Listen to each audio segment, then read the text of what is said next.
Now it's time to bring you the conclusion to DC vs. Marvel, where we bring you the Darkseid vs. Thanos fight along with a dozen other fights that are happening, all of the superheroes coming together to try and conclude this and whatever happened to the Amalgam Universe. Anyway, today's episode is brought to you by Eligible Monster. That would be the gaming channel that I work on with Rob, Natalie, Dan, and Houston. We bring you an ensemble cast and a variety of gaming topics, from Let's Plays to real-life events to just us being stupid. We would really appreciate if you like that kind of content to click the link down below. That allows you to subscribe to the channel. And if you're just here to watch DC vs. Marvel Part 3, well, I wouldn't blame you. It was pretty epic back in the 90s, and of course, today is going to continue to be epic by 90s standards. Anyway, let's move on with that story.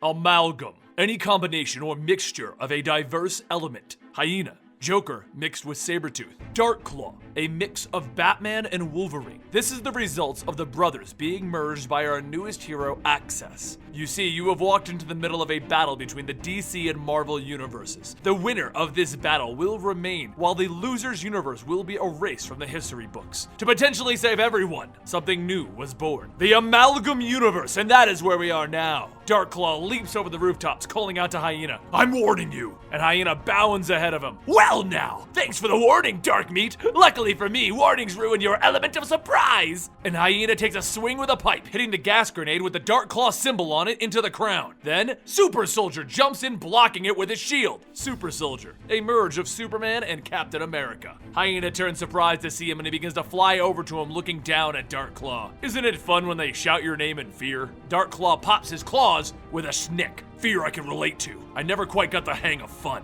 These heroes fight their meaningless skirmishes, all unknowing of the true way around them. You see, the old guardian of the two universes, the one that was keeping the two of them separate, is the one who told Access to merge these universes. And he knows what he did is wrong as he lies dying there. Out in the cosmics of the universe, the Living Tribunal and Spectre are holding together the universes, and Access is using this power to merge the universes. The old Guardian thought it would make the brothers happy, but it did not. Hyena leaps onto a rooftop, looking behind him. "Ha! I would like to see you find me now!" And as he turns to face forward, there stands Super Soldier and Darkclaw as he calls out, "How?" Hyena backflips off of the roof as Super Soldier tells him to give it up. Then he replies, telling them, "Don't make me laugh!" Darkclaw looks at Super Soldier. "Wait for him downstairs. I'll go through and flush out the garbage." But elsewhere, Access can see the power brewing within him, and he looks around to see himself out in the cosmics looking at the Living Tribunal and Spectre. The two men keeping themselves from merging, keeping the universes truly separate, and then his power kicks in, sending him back home. He walks out next to the old Guardian, and the Guardian tells him that he had to pull some of Fate's strings to get the Super Soldier and Darkclaw into the alley. "You need to fix this, Access. This universe can't continue and exist. Its fate will be worse than one of the universes being wiped out. Good luck, kid. By the way, the name's Morty. Glad we met." Then there's an explosion as the old Guardian is wiped out of the universe, which gathers the attention of Super Soldier as he is standing nearby. At that moment, Hyena comes bursting through the wall, and he looks at Access and sees a potential hostage. But as he goes in to attack him, Access grabs him, throwing him into the box. Darkclaw and Super Soldier run over, asking, "What the hell did you do to Hyena?" And Access looks at them and begins to use his powers on them. "I hid the shards of the original universe in you too. It's what Fate has been looking for, and it's time to send it all back." Super Soldier asks him, "What are you doing?" And Access explains, "I'm giving Spectre and the Living Tribunal access to the power within you, and I'm using it to restore the universe." In other words, and as he prepares to say it, all of the Amalgam heroes begin to get torn apart. Let there be light! And with all of our original Marvel and DC heroes back to normal, they walk out into the light. As quickly and as definitively as it had come together, the universe that was Amalgam was blown apart into the two different universes. Access, a twig caught in a hurricane, was buffeted mercilessly, and he is convinced that the thought currently passing through his head will be his last. Frustration overwhelms him because it's a really lame thought, not even worth repeating. And then, to his astonishment, he does come to a halt, and he realizes, I'm in the same alley, and next to him is Batman and Captain America again.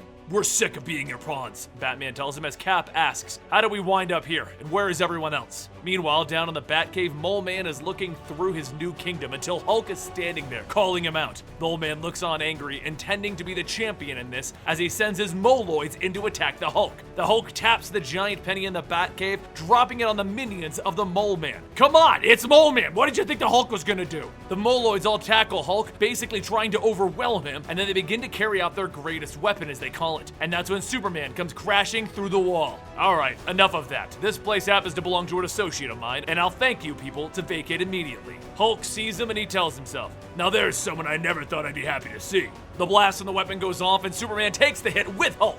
My jaw still aches from our last fight, Hulk. And Hulk snarks, Superman versus the Mole Man? This should be a short fight. And realizing that the Hulk is right, Mole Man leaps into a hole, taking his Moloids with him. Hulk looks at Superman. Do you have any idea what just happened? Nope, but I have a feeling it's not over yet. While a universe away, right next door, beings of cosmic proportions compare their notes. Spectre says, the universes are momentarily safe, still distinct but overlapping. The unleashed energies have placed key individuals back into different environments than before. It's nothing short of miraculous that they even exist. The Living Tribunal explains, it is not over yet. We have only delayed the inevitable. The brothers must be reconciled. The brothers must coexist. The brothers. And then there's a loud boom! Must be angry. And with that, there's a loud explosion across all of the universes in the galaxies. The power unleashed is so large that the Spectre and Living Tribunal are left in awe at its sheer magnitude. Meanwhile, over at the Daily Planet, the Kingpin is trying to get his way until Spider-Man comes swinging in. Fisk gets ready to battle against one of his oldest enemies until he's lifted off of the ground by Superboy. Over in the middle of Venice, Robin and Jubilee are taking a boat ride without a care in the world. And in the middle of the city, Lobo is fighting against Thanos, with Thanos demanding to know where Darkseid is. We must finish this! And as Thanos throws Lobo around, Wolverine jumps in from behind, claws ready, and he slashes into Thanos. Lobo looks up. It'll be a cold day in hell when I need your help, bastard. And Wolverine snaps back at him. Then it just got pretty chilly down below. Thanos fires a blast. Down below! The sphere is hell enough for any! Except that's when the target that Thanos is looking for arrives. Darkseid booms in. Thanos, did you truly think that you could hide from the Lord of Apocalypse? If you are so enamored by death, prepare to embrace her. Except before the big fight, Shazam, Green Lantern, Wonder Woman, Thor, Storm, and Silver Surfer all arrive to put them down. Darkseid fires his Omega beams at Thor, who deflects them with his hammer, and Silver Surfer bombards Darkseid with a power cosmic. While Shazam, Green Lantern, and Wonder Woman all hit Thanos with everything in a single blow. Darkseid finds an opening and he fires his Omega beams again at Thor, causing him to drop his hammer. And as Thanos throws Shazam aside and knocks Wonder Woman out, he calls to Darkseid, I have not forgotten you! As Thor picks himself back up, he looks around for his hammer, and Wonder Woman hands it to him. Stunned and shocked, Thor simply tells her, thank you. As the fight continues, it begins to end. As the sky is literally falling and everything is collapsing around them. Cap covers his head as he tells Axis to take him and Batman to the brothers. This needs to end now. Batman, Captain America, and Axis all land on a planet next to the brothers, and they see the specks on the swords, and they realize that Spectre and Living Tribunal are so small in comparison that they are holding onto the brothers' weapons, literally trying to hold them back. Captain America says they have to go back and form an army, and Axis tells them that the Spectre is more powerful than 1 billion armies. Look at how he's faring.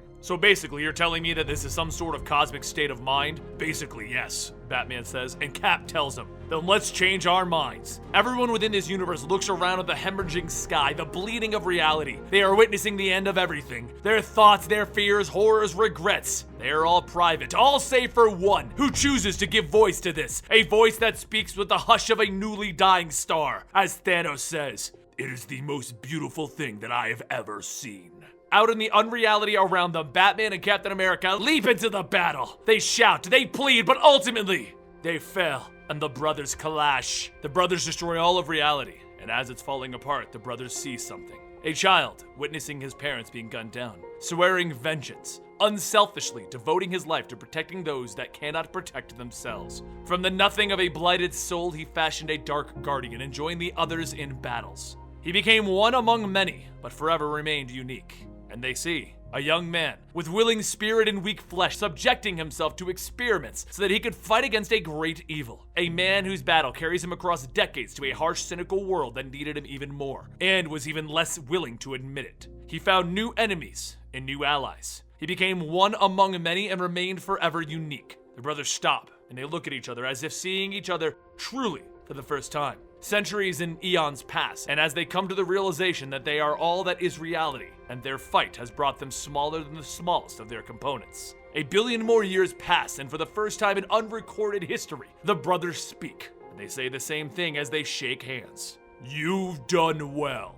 Billions of years roll back on themselves and the status quo is restored. The universes are separate once more with the super beings of both worlds, not truly understanding what just happened.